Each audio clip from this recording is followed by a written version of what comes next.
Individuality, the trademark of any artist, designer, or architect. Each desires a uniqueness to their creation, a quality that separates it from any other. Man naturally has this individuality, his fingerprint. There are 7.7 billion people on the face of the earth, and no two fingerprints are the same. Everything we touch or make contact with is branded with a small expressed image revealing to all who see it who was there. Around 1200 AD, a man named Leonardo Pisano, better known as Fibonacci, who was a famous mathematician from the Republic of Pisa, considered to be the most talented mathematician of the Middle Ages, Pisano discovered a sequence of numbers that created a very interesting pattern. The sequence begins with the numbers 1, 1, 2, 3, 5, 8, 13, 21, 34, and continues indefinitely. Each number is obtained by adding the last two digits together.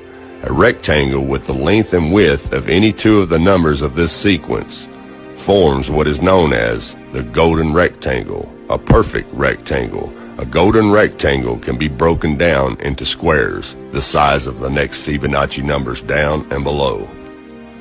If we were to take a perfect or a golden rectangle, break it down into smaller squares based on Fibonacci's sequence, and divide each with an arc, the patterns begin to take shape.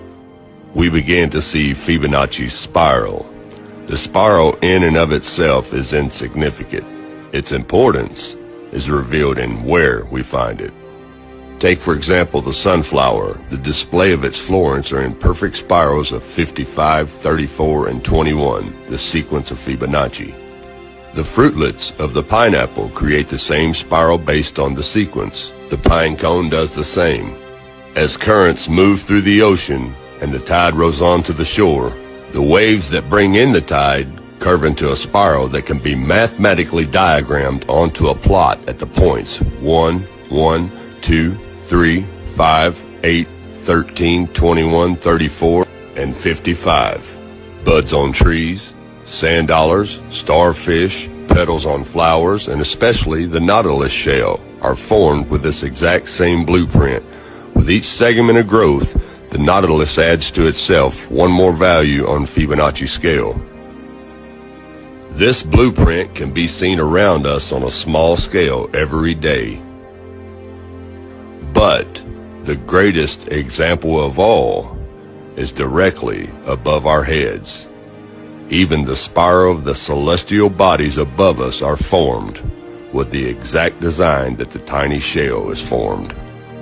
This sequence or blueprint appears to be the trademark of a designer, a proof of a creator, something left behind, indicating the one who was there, a fingerprint.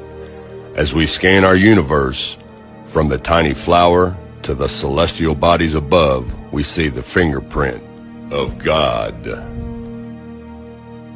Now this mathematical sequence was discovered in 1100 AD, and it's been hidden from us. They do not teach you this in public school. Now I'm going to switch the camera around and show you how this works really quick.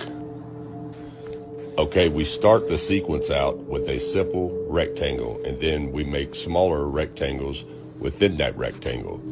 Okay, now here's the sequence. 1 plus 1 equals 2. 1 plus 2 equals 3. 2 plus 3 equals 5. 3 plus 5 equals 8. And the sequence can just continue on indefinitely. There's no end to it. We can just keep adding to it, and it just keeps growing larger and larger. 8 and 13 is 21. And you start your spiral going from the first number outward, and that is the Fibonacci sequence. And this simple little mathematical sequence proves that there's a creator. And there's a reason why the government would not allow this, well actually not allow it, they won't fund this sequence to be taught in public schools. Even though it was discovered almost 1,000 years ago, there's a reason why they will not fund this mathematical sequence to be taught in school. For one, it proves there's only one creator, one fingerprint who created everything, because everything, every design created lines up with this sequence. And if they taught that in school, it would wake a lot of people up and they'd be like, well, wait a minute.